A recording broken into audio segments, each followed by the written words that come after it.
And faculty hear me say this all the time, but we have some important changes that we have to make, and the first thing we have to do is practice what we teach. We do policy research. As David Weimer describes it, it's a broad array of social science work applied to policy problems. We do policy process research. We do it very well with a range of very sophisticated methodologies. But we teach policy analysis to our students and leave them to pull the pieces of it together, to leave them to connect the policy to the budget, to the organization, to the program evaluation. That is fine. We've been forced to do that a lot as students. But I think the real issue is if we were to make some commitment to doing real policy analysis, I think that it would help faculty working on an applied problem for a client figure out how their research can be more relevant.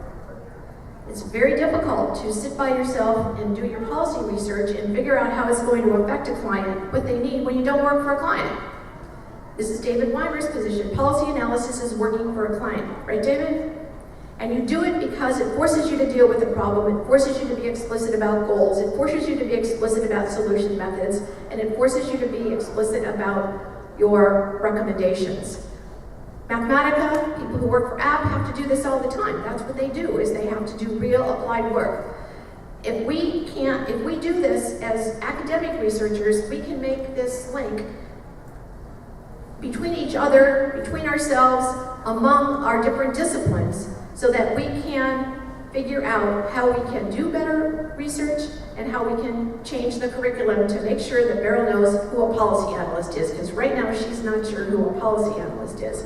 And I've never really said this before because I don't like it when people tell war stories, but at the Goldman School, we didn't have to worry about that because I had McGuire, Wadowski, Meltzner, Tannenbaum in the same classroom. So they came to the classroom and taught us. We got the perspective, we got the interdisciplinary focus, and now we're just don't get into silos in our own academic educational training. And please, APPAM, think about how we need to contribute to the skill set that students need to make this integration across the policy cycle, across the different policy areas, because it's going to be important that we lead that way. Management. We do have to have a renewed focus on management.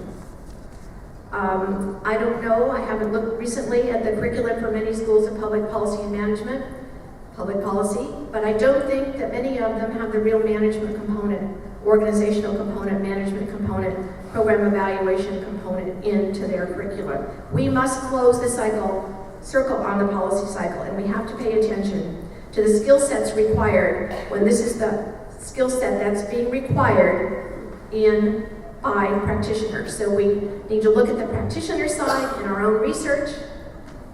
We need to work for a client so we know what that looks like and what the issues are that they're facing and the complexity of the issues they're facing. We need to make sure that we look at how the students are working in this area. What do I say to, where's Iris Jiva May? Let's get clinical. That's the other thing that I say to the students. We need to be more clinical, back to more clinical practice and more clinical engagement of our students. It's not enough to just give them a 24-hour policy analysis exercise. It's not enough to ask them to do a degree project. We need to be engaged in a clinical level because this is a clinical profession. And I think it will be important for us to do that into the future. I think we've learned enough from medicine, and I think we've learned enough from nursing, and we've learned enough that we don't have the capacity right now anyway to take their practice to theory and train the practitioners. I think that right now that's going to be left to other institutions to do, but it's something that we can't ignore. I think looking at executive education is not just something that is important for people who want to get a degree, who've had practical work experience. It's important for faculty. Engaging with executive students forces you to come to grips with what does that student need to take back to work within the next 2 weeks. It's another way that we can make a marginal change in what we're doing, because we all know that we're overtaxed and we don't have a lot of time to improve the policy relevance of what we do. And I think it'll be a rewarding thing for faculty, and I think it'll be a good thing for the future of public policy schools. So after we put the M back in APPAM, after we let's get clinical, after we actually practice what we teach, we have to remember what I said in the beginning, this is a challenging environment. I even worry that when a person like Mark Udoff at the University of California publicly says that the tsunami of change has yet to hit higher education and research organizations, that is a warning to me that we need to think about how we can be responsive in a short period of time. Problems are wicked and highly uncertain. Our solution models haven't really taken that into account.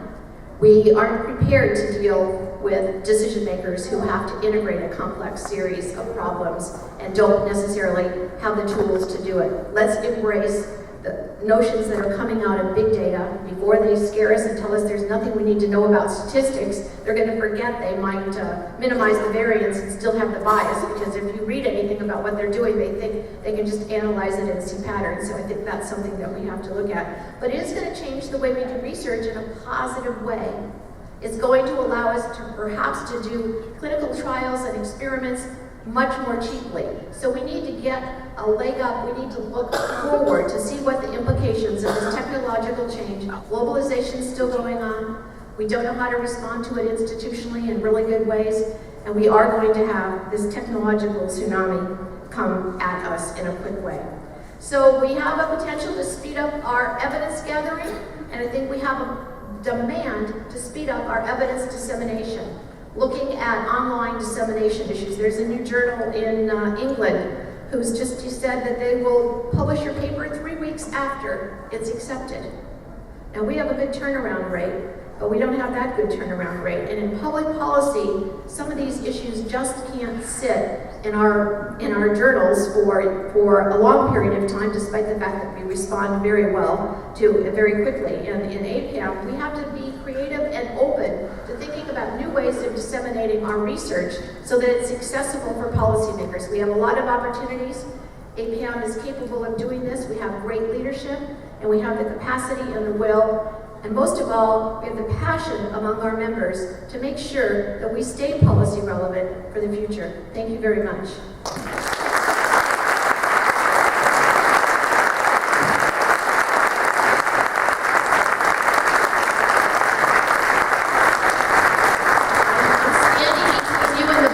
I know that, but if you have any questions, I'll take 1 or 2 questions. Great, thank you very much.